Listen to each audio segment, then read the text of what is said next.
Fil-programm tal-lum se nitkellmu dwar Annibale Preka, bniedem li jibqa' mfakkar bħala filologu u awtur ta' diversi kitbiet li ħatem qatih favur il-lingwa Maltija.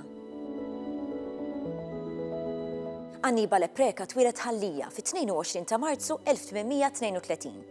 Huwa studja fil-liċeo u beda jgħallem fl-iskola tal-Gvern tal-Mosta. Preka kellu għarfien ta' bosta lingwi fosthom il-Grik, il-Latin, l-Ebrajk, is-Sirjan, l-Arbi u l-Portugiż. Kien ukoll iħaddem b'mod tajjeb lingwi oħra bħall-Ingliż, it-Taljan, il-Franċiż u l-Ispanjol. Annibale Preka kiteb numru ta' xogħlijiet li jkopru oqsma varji. Ta' ukoll il-kontribuzzjonijiet tiegħu f'diversi rivisti, fosthom is-Sepp, kif ukoll fis-sensiela ta' 150 ktieb bil-Malti magħrufa aħjar bħala Kodba tal-Mogħdija ta' Żmien. Preka miet fl-20 ta' Novembru 1901. Annibale Preka kien wieħed mill-ewwel kittieba li beda juża il-Malti. Il-kitbiet oriġinali kif ukoll it-traduzzjonijiet tiegħu huma xhieda tal-impenn li kellu Preka mhux biss li juża lsien il-poplu imma li għallem. Hawnhekk aħna qegħdin nitkellmu fuq l-aħħar nofs tas-seklu 17. Kien iż-żmien li ftit snin qabel konna ingħatajna il-libertà tal-istampa. Dak kien ifisser illi il-Maltin setgħu jibdew jippubblikaw il-kitbiet tagħhom mingħajr ma joqogħdu jitolbu l-permess lill-Ingliżi u l-Gvern tagħna dak iż-żmien. Meta ingħatat il-libertà tal-istampa, f'daqqa waħda bdew joħorġu il-kitbiet, jippubblikaw il-kitbiet u bdew jimbtu l-ewwel kittieba tagħna. Sewwa. Fost dawn insibu lil Annibale Preka li kiteb ħafna materjal, kiteb ħafna bil-Malti, kiteb ukoll bit-Taljan. Imma l-iskop tiegħu dan Annibale Preka bħalma kien ukoll l-iskop ta' ħafna kittieba oħrajn ta' żmienu kien li jibdew jgħalmu lill-kotra li dan fil-maġġoranza tagħhom il-Maltin kienu jafu biss il-Malti. Isu dik l-idea li il-Maltin dak iż-żmien kulħadd kien jaf it-Taljan, imma dika nafu mill-istudji tagħna li mhux il-każ. Ġifieri ħafna mill-Maltin kienu jafu l-Malti biss. U allura għandek l-Annibale Preka u kittieba oħra ta' żmienu illi bdew jiktbu bil-Malti biex ovvjament jifhmu il-Maltin. Fejn tidħol il-proża ta' Annibale Preka dan kiteb ħafna traduzzjonijiet fejn tidħol il-proża. Nsemmu l-istorja sagra, l-istorja tal-Knisja u diversi kitbiet oħrajn. Fost il-kitbiet importanti li għandu Annibale Preka huwa l-imitazzjoni ta' Kristu ta' Thomas Kempis.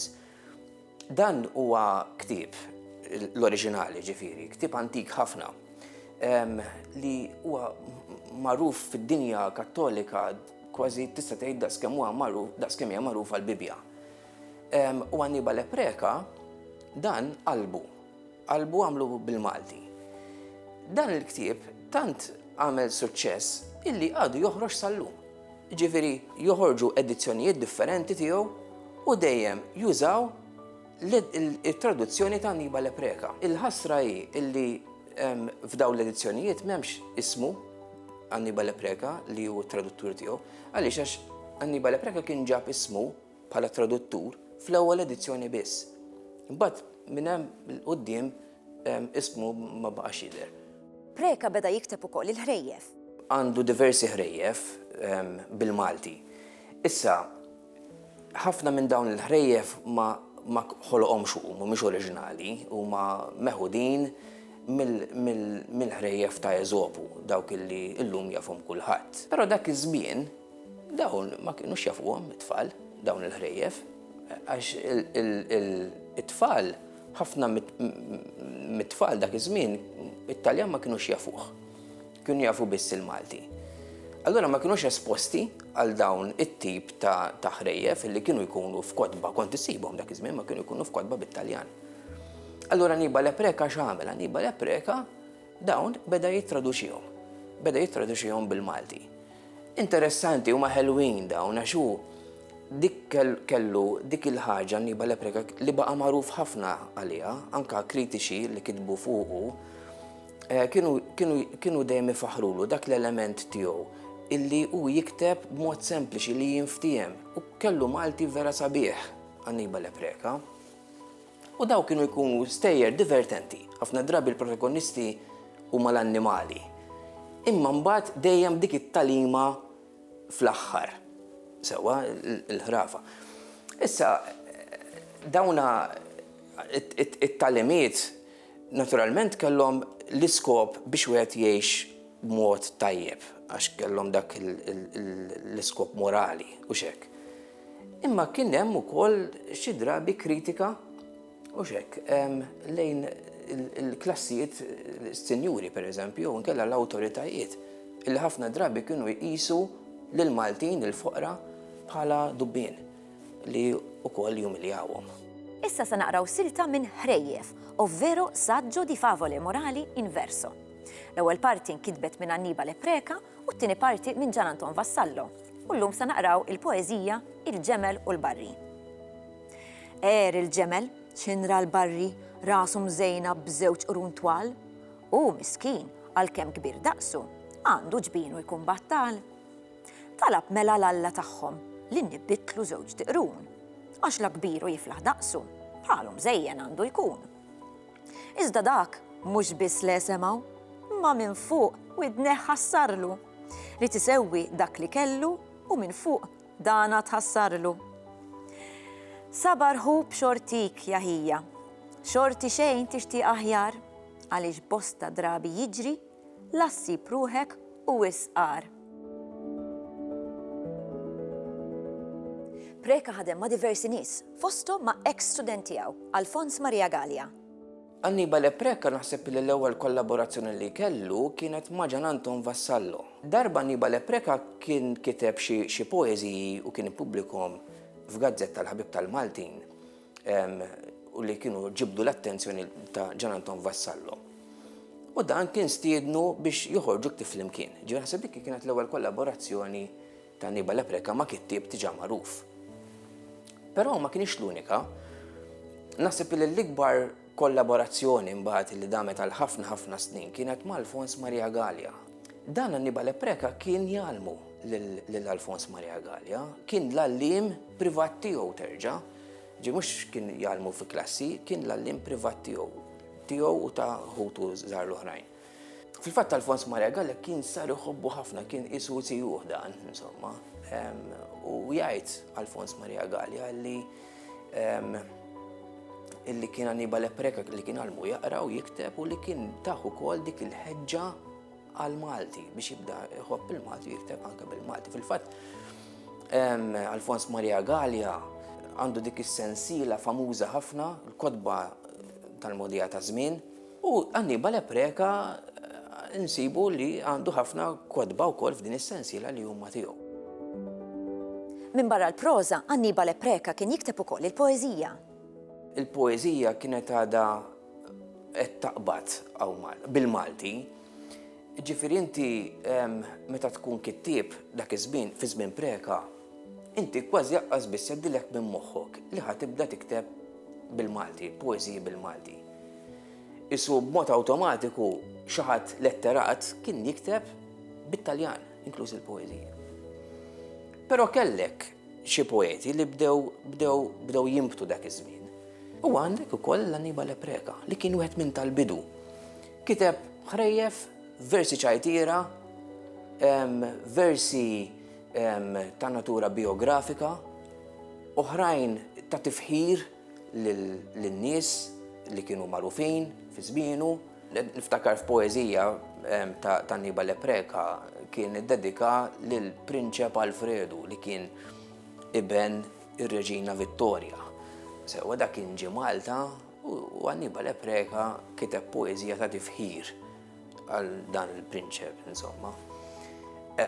Ma jistax jonqos illi darb'oħra kiteb poeżija wkoll għar-Reġina Vittoria f'ġieħa, insomma, kienet għal snina.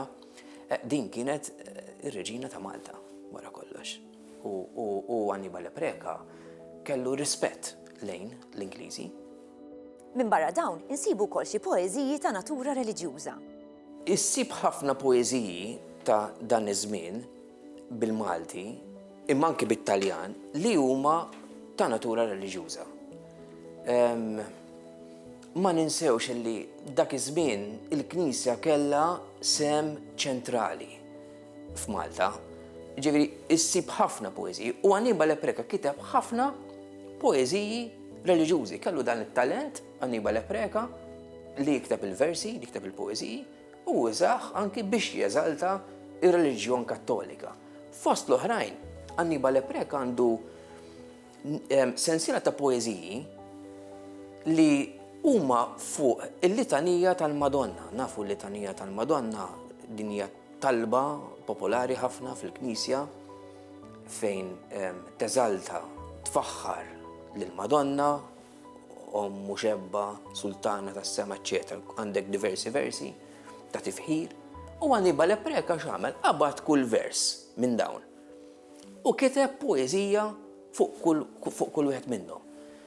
Ġida kiteb ma' 48 poeżija waħda l kull vers u li meta toddhom daw jammontaw għal aktar minn 3600 vers, ġifieri b'kollox. Ma jistax jonqosu, ġifieri dana fiha f'daw il-poeżija ħassib tifħir kontinwu lill-Madonna, tifħir kontinwu lill-Knisja, referenzi bibliċi, eċċetera. Dejjem bl-iskop però li jfaħħar l-Knisja Kattolika. Jekk se nħarsu lejn it-traduzzjonijiet ta' Preka, nistgħu ngħidu li hemm żewġ xogħlijiet kbar. Annibale Preka baqa' magħruf mhux biss għall-xogħlijiet oriġinali, imma wkoll għal numru ta' traduzzjonijiet li għamel għal Malti. Kien konxju ħafna tal-importanza tal-Malti u għalhekk ħass il-bżonn li jisma' il-dal-poplu ħantuh letteratura fil-sinu, ħantuh letteratura fil-lingwa tiegħu. Waħda mill-opri kbar illi għamel Preka appuntu kienet il-ktib tiegħu ktib pjuttost kbir, Storja Sagra. L-Istorja Sagra ta' Preka dan ġie pubblikat Malta fl-1196, għandek diversi edizzjonijiet ukoll warajh, kien bestseller ħanajdu hekk. Jiġifieri dana Preka fih mhux eleb ma milx tradizzjoni kompluta tal-kodba mqazza xejn minn dan, imma it-tradotta partijiet importanti, siltiet importanti kemm mit-Testament l-Antik kif ukoll mit-Testament il-Ġdid tal-Bibbja. Taħt l-isem ta' Storja Sagra bil-Malti. L-idea ma kienx xi ktieb elevat għan-nies ta' klassi għolja, l-idea kienet appuntu biex kemm jista' jkun idewwa il-Bibbja, idewwa il-kelma talla lill-poplu, fil-lingwa appuntu tal-poplu. Insibu wkoll it-traduzzjoni ta' xogħol oriġinali ta' Don Bosco. It-traduzzjoni oħra kbira li għamel Preka huwa x-xogħol ta' Giovanni Bosco, Storja tal-Knisja. Ġifieri dan ħareġ sentejn wara it-traduzzjoni ta' Storja Sagra wkoll ta' Preka, biċċa xogħol oħra kbira, ktib kbir, ktib pjuttost massiv, u fih allura qed ikkumplimenta ħanajdu hekk l-Istorja Sagra. Ġifieri l-ewwel għandek traduzzjoni ta' siltiet mill-iskrittura, imbagħad għandek l-istorja tal-Knisja. L-istorja tal-Knisja bl-iktar mod tajjeb fis-sens ħireġ minn xi ħadd li huwa Giovanni Bosco li huwa hu nnifsu saċerdot, eċċetera. Jiġifieri hawnhekk Preka qed jagħti l-istorja tal-Knisja, qed jagħti interpretazzjoni tal-istorja tal-Knisja kif miktuba minn bniedem li huwa parti integrali mill-Knisja. Min lat ta' produzzjoni dawn iż-żewġ xogħlijiet huma importanti. Għaliex? Meta wieħed iħares lejn dawn iż-żewġ kodba ta' daqs konsiderevoli, ġifieri Storja Sakra u storja tal-Knisja, appart il-kontenut tagħhom, il-fatt li huma tradotti bil-Malti, il-tip ta' Malti użat, eċċetera, li huwa kollu interessanti ħaq studju, huma bħala kodba mill-lat fiżiku huma wkoll interessanti u sa ċertu punt huma dak li nsemmilhom landmarks f'liema sens. Huma kodba illi ħarġu mhux bis-sistema tal-faxxikli, dawn ħarġu lesti, ħarġu kodba illegati, il-pubblikatur kien Giovanni Muscat fiż-żewġ każi, u interessanti l-legatura li għandhom. Jiġifieri dawn għandhom legatura impressjonanti, legatura iddisinjata lokalment, biċċa xogħol sabiħa illi huma pjuttost bikrin minn dan l-aspett. Għandek ukoll meta wieħed jitkellem fuq l-Istorja Sagra l-illustrazzjonijiet. l-illustrazzjonijiet xogħol litografiku, xogħol li sar barra minn Malta, illi ġew użati wkoll biex iżejnu, biex jillustraw, biex jagħmlu l-istorja sagra appuntu iktar ħajja u iktar aċċessibbli għall-poplu. Xogħol ewlieni ta' Preka huwa Malta Kananea. Dan ħareġ fl-1904, 3 snin wara li miet Preka. Preka kiteb ktib jismu Saggio intorno alla lingua maltese come affine dell'ebraico u ftit snin wara ħareġ speċi ta' edizzjoni ġdida ta' dan il-ktib jismu Malta Kananea. X'kienet it-teżi ta' Annibale Preka? Annibale Preka bħal oħrajn qablu ukoll kien jemmen illi il-Malti mhuwiex ġej mill-Arbi, imma li kien puniku sewwa.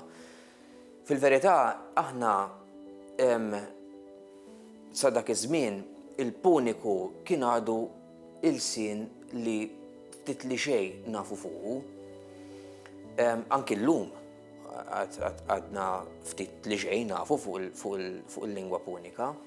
Meta ngħid il-puniku huwa l-sin tal-ewwel ħakkiema tagħna, il-Feniċi. Tajjeb?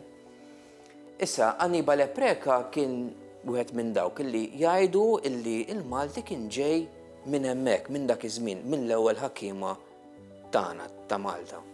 Ma kienx ġej mill-Arbi. Issa, il-Puniku, l-Arbi, dawn huma kollha ilsna semitiċi. Dan kien ktib li qajjem kontroversja. Għaliex? Qajjem kontroversja għaliex kellek imbagħad faxxa ta' studjużi li dejjem bdiet tikber illi bdew jgħidu li l-Malti ġej mill-Arbi. Kif fil-fatt aħna illum hekk nafu li ġara. Malti m'għandux jaqsam mal-Puniku. Ma dan ma kienx Annibale Preka biss li għamluha. Ġifieri kellek anke kittiba oħrajn qabel De Soldanis, anke Michel Anton Vassalli li kien jgħid l-istess ħaġa. L-iskop, ħanejdu kellek diversi skopijiet. L-ewwel ħaġa kellek il-fatt illi jekk inti l-sin tiegħek torbtu mal-sin qadim u prestiġjuż għax il-Feniċi kienu ħakkiema kienu jifaħruhom negozjanti kbar, eċetera.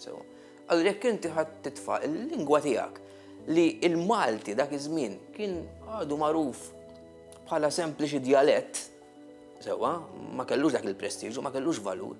Allura jekk inti torbot il-Malti ma' l-sin ta' prestiġu, ħaddih prestiġu, ħaddih valur. Dak kien skop wieħed. Imbagħad għandek it-tieni skop li huwa importanti ħafna wkoll. L-element reliġjuż. Tajjeb, jekk inti torbot il-Malti mal-Arbi l-sin tal-Musulmani, isek qed tagħmel xi ħaġa ħażina. Tajjeb, fajnejn il-Maltin, anke fajnejn il-letterati li dik ma kinux jaċċettawha li aħna b'xi mod għandna mill-Arab li huma Musulmani. Il-Maltin aħna kienu jgħidu sewwa dak iż-żmien. Aħna kultura Taljana, dem Taljan, kemm jista' jkun u x'hekk. U allura aħna noqorbu kemm jista' jkun lejn l-Italja. Ma ninsewx li anke l-Ingliżi meta kienu ġew Malta lil-Maltin, il-letterati tal-belt tal-iktar kienu jarawhom bħala Taljani. Sewwa, ġifieri kienu jisu lil Malta bħala l-iktar punt fis-sud u x'hekk tal-Ewropa tal-Italja. Parti mill-Italja aħna konna. F'dan il-perjodu twaqfet u kienet attiva x-Xirka Xemija. X'kienet din ix-xirka? U x'kien il-kontribut ta' Preka fiha? Ix-Xirka Xemija jew kellha l-għaqda semitika kienet waħda mill-ewwel laqdiet tal-Malti.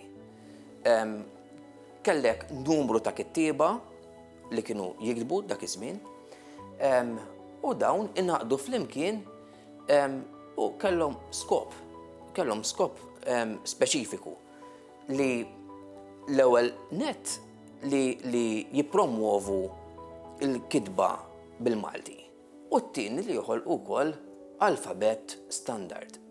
Fi żmien Annibale Preka fis-seklu 17 kienet m'għandniex dat tip ta' alfabet standard, jiġifieri kull kittib kien qisu jikteb bil-Malti, jippubblika bil-Malti, imma kien juża xi alfabet tiegħu jew sistema ortografika tiegħu. Allura x-xirka xemija din l-għaqda tal-kittieba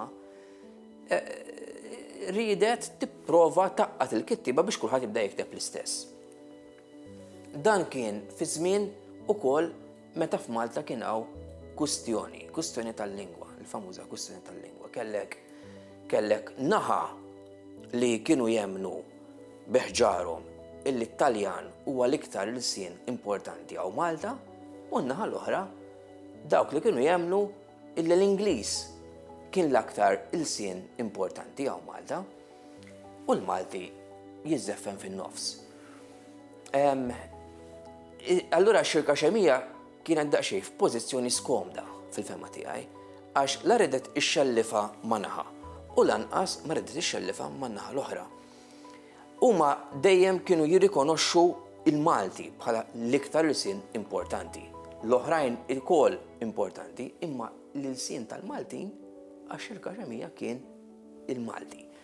Dawna spiċċaw biex xelfuha fil-verità għaliex ħolqu alfabet, ngħidulu alfabet fonetiku għaliex għal kull ħoss toħroġ ittra u għal kull ittra għandek ħoss partikolari. Kien alfabet tajjeb ħafna fil-verità, però li ġara kien illi meta qed jużaw dan l-alfabet huma ma kienux qegħdin jużaw l-alfabet li kienu qegħdin jixtiequ dawk li kienu favur it-Taljan, għax it-Taljan mhuwiex dak it-tip ta' alfabet fonetiku, imma peress li xirka xemija ħarġu b'alfabet differenti, alfabet fonetiku, u daħlu ukoll it-tri mill-alfabet Ingliż fosthom kellek il-W, il-W, il-J u anki il-Y, sewa llum il-Y aħna laqas qiegħda fl-alfabet tagħna. Dawna tan-naħa tat-Taljan ma ħadux gost. Veru illi l-alfabet ta' xirka xemija kien għamel xi żmien użat fl-iskejjel, però wara ftit snin kellhom jerġgħu inneħħuh u jerġgħu lura għall-alfabet l-Taljana. Insomma, il-kwistjoni kompli għaddejja sakemm imbagħad ftit snin wara l-għaqda tal-kittiba tal-Malti, llum l-Akkademja tal-Malti, kienet ħarġet b'alfabet, l-alfabet standard li nafuh illum. Insibu xi kontribuzzjonijiet ta' Preka fil-perjodiku Is-Sebħ. Is-Sebħ kien l-organu uffiċjali tax-xirka xemija. Dan kien ġurnal li kien joħroġ qisu kull ġimagħtejn u għamel madwar sentejn joħroġ. Dak iż-żmien il-gazzetti jekk kienu kellek ħafna gazzetti, imma kienu jagħmlu perjodu qasir ġeneralment. Ġilja ħafna nies forsi jagħmlu lek żewġ ħarġiet, tliet ħarġiet u daqshekk. Is-Sebħ kellu din ix-xorti għax ħareġ diversi drabi kif qed ngħidu, ġifieri u għamel sentejn. Fih dan il-ġurnal insibu ħafna tarif fuq l-istorja ta' Malta, dejjem bil-Malti, ġifieri dejjem bil-Malti. Fuq id-drawwiet tal-Maltin, issib anki poeżiji ta' kittiba li kienu għadhom żgħażagħ dak iż-żmien sewwa.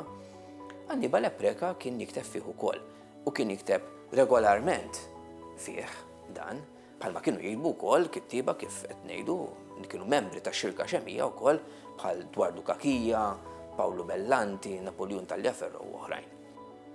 Annibale Preka ħalla wirt letterarju importanti fl-istorja tagħna.